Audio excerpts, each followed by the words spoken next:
人和单位啊，学姐那边的小天使班，还有道金前线合作演出，鞍山玻璃路母亲演表演。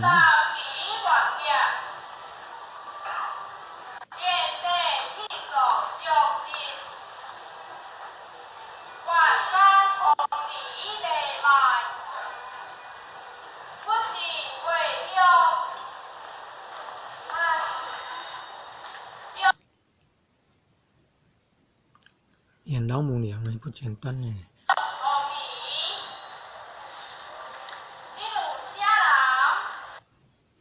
旁边的小朋友都已经研究所毕业在就业了。一个是陈永红领任的儿子了。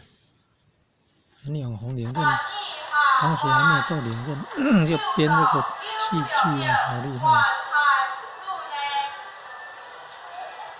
半年8仙呢。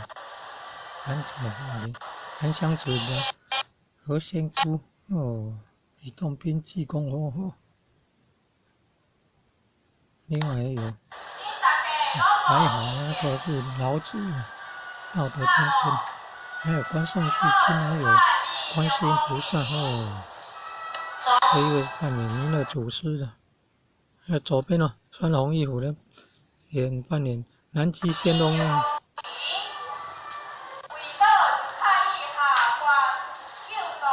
南极仙翁是8仙之长。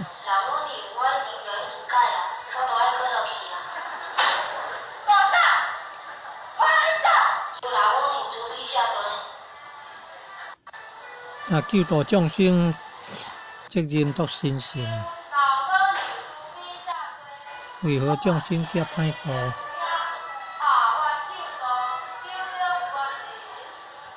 有梦足歹控制，有梦心魔，要用格物致知啊，转世成智啊。